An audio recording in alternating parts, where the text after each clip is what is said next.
I guess I ran the gamut of over 45 years of instruction from good teachers and bad teachers.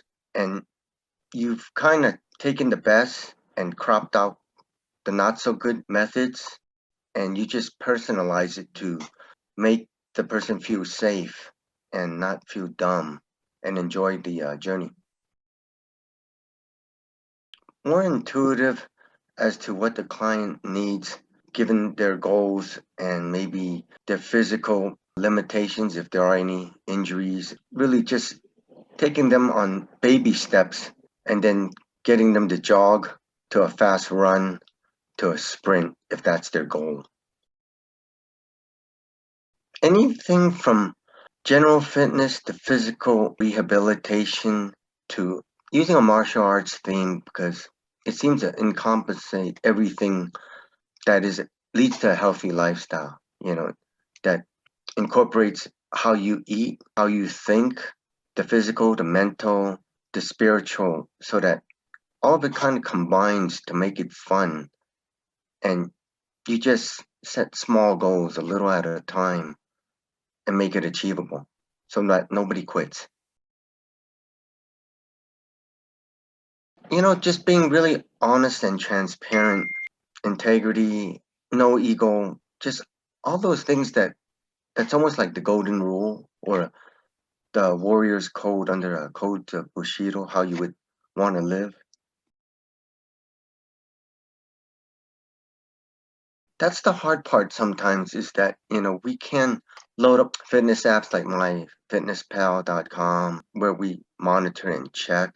It depends on how far they want to go. There's clients that tell me that I'm just going to eat whatever I want to eat, you know. And so we start anyway, where we can just strengthen. And as you strengthen and feel better, one thing leads to the other. So it's kind of listening to what they want and not setting a target goal that's too hard and overwhelming at first, just taking small bits at a time.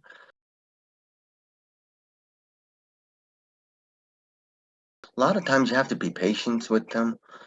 And a lot of times we start out as a client, but we end up being friends.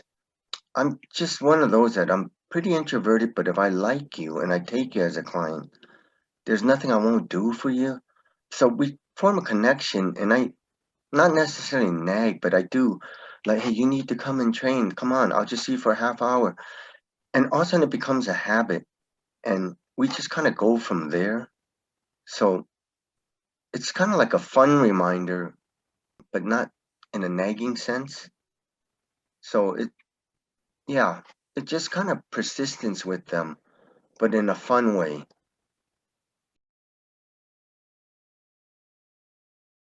I give them things that are achievable that makes them feel good.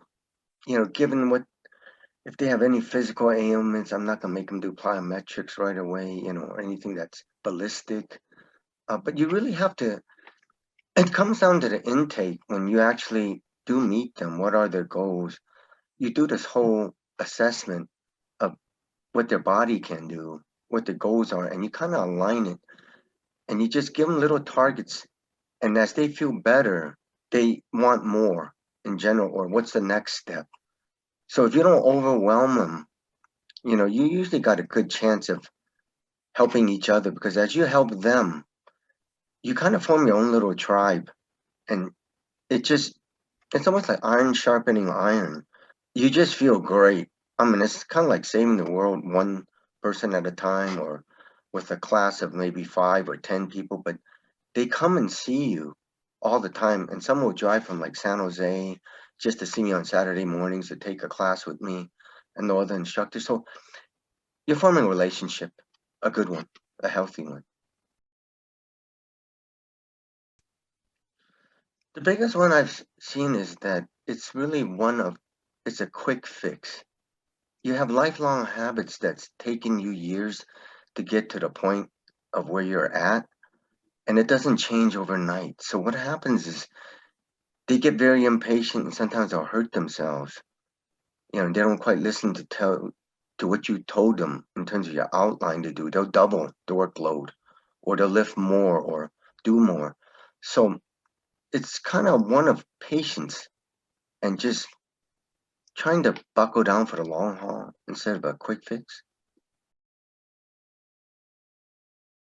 Part of it is that we have so much fun doing what we want to do, whether it's in Brazilian Jiu-Jitsu or Thai boxing and combinations of physical rehab, because a lot of them will get out of alignment. So we have to stop the sciatica before we get with the real martial arts training. But again, they feel safe with me. They know what I'm talking about because a lot of times I'll have that injury because I've done it before. Um, so you kind of guide them and make them feel healthier again, and then they feel better mentally reaching their goal of whether it's competing or losing that 5 pound that they were stuck at, that little hurdle. So it's mainly that relationships and communicating.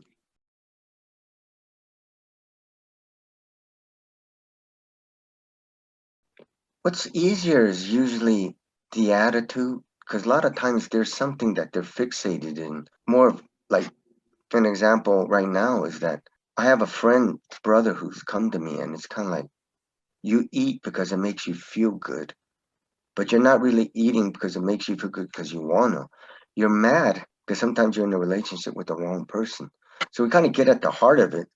And then as we're doing the exercise and we look at, are you eating to eat or are you really hungry? Or is there something that's bothering you that's relationship wise that you need to go see? So sometimes it's active listening to kind of weed through and not trying to be a therapist or anything, but you kind of steer them to the real therapist. So it's basically that, again, active listening, communicating. When you're in that strengthening and lengthening mode, your spine is a perfect example. It's almost like the power that comes into your house. But then if the lights are flickering and a light bulb needs to be changed, sometimes the wire is crimped. So like your body, you have nerve endings running left and right, every which way, all over your body. When you're out of alignment, you're in pain, whether you know it or not. You're not operating with full range of motion or efficiency. Or it's actually sharp pain and it's like, oh man, I've really got to go see the doctor now. So your quality of life is really dependent on staying flexible, strong, not just bodybuilder strong for vanity, you know, but for quality of health. It's very important. I think predominantly it seems like the group that I gravitate the most towards is 45 and over. Though I do have them bringing in teens or some 20-year-olds. That group, I guess, maybe because they're looking for somebody that's more seasoned than some 20-year-old barking at them. Um, I don't like to think of myself as a trainer because trainers train animals, teachers teach. And so when they talk to you, they realize like a lot of them come with a lot of past experience from other trainers and they go, oh my God, you're talking about something that's different. And then when I show them a few things, they kind of, I want to work with you. I think as we get older and time is of essence, we try to hang around with like-minded people in terms of our beliefs, value systems, lifestyles.